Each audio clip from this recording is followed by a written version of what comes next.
चित्रकूट नगर के राजा चंद्रवलोक को शिकार का बहुत शौक था। एक दिन वह शिकार करने के लिए जंगल में निकले, लेकिन रास्ता भटक गए और थककर एक पेड़ के नीचे आराम करने लगे।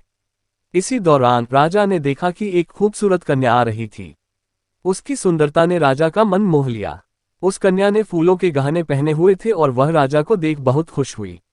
कन्या की सहेली ने राजा से कहा, यह अर्शी की बेटी है। राजा ने अर्शी के पास जाकर प्रणाम किया और अर्शी ने राजा से पूछा, राजा आप यहाँ कैसे? राजा ने बताया कि वह शिकार खेलने आए थे। अर्शी ने राजा से कहा, तुम मासूम जानवरों को मारकर पाप के भागी बन रहे हो। राजा को अर्शी की बातों का बहुत असर हुआ और उसने शिकार करने का मन बदल लिया। राजा ने अर्शी से कहा, अब मैं कभी शिकार नहीं करूंगा। अर्शी बहुत खुश हुई और बोली, राजा तुम जो चाहो वह मांग सकते हो। राजा ने अर्शी से अपनी बेटी के साथ विवाह का प्रस्ताव रखा और अर्शी ने स्वीकार कर लिया। विवाह के बाद राजा अपनी पत्नी के साथ राज्य लौटने लगा। रास्ते में उन्हें एक भयंकर राक्षस मिल गया। राक्षस ने राजा से कहा, अगर तुम्हें अपनी पत्नी को बचाना है तो तुम्हें 7 दिन के अंदर एक ब्राह्मण के बेटे की बलि देनी होगी, जो अपनी मर्जी से आत्मसमर्पण करे और उसके माता पिता उसके हाथ पकड़े। राजा डर गया और वह वापस अपने राज्य लौट आया। राजा ने अपने दीवान से पूरी घटना बताई। दीवान ने कहा, चिंता मत करो, मैं इसका उपाय करता हूँ। दीवान ने एक 7 साल के बालक की मूर्ति बनाई और उसे कीमती गहने और कपड़े पहनाए।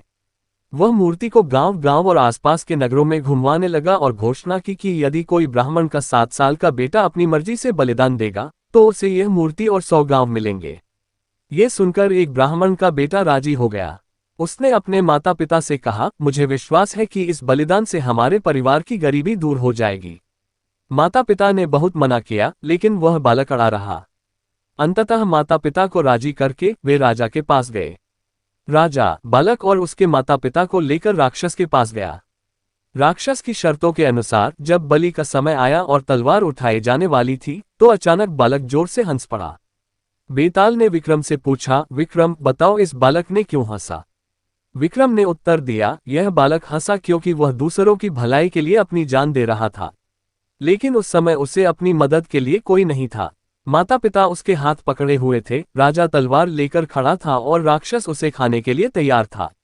बालक ये जानकर भी हंसा कि उसका बलिदान दूसरों के भले के लिए होगा। बेताल इस उत्तर से खुश हुआ और राजा की प्रशंसा की। फिर वह हर बार की तरह उड़कर पेड़ पर लटक गया। राजा विक्रमादित्य ने फिर से बेताल को कंधे पर डाल लिया और चलते चलते वह बेताल की अगली कहानी सुनने के लिए तैयार हो गए।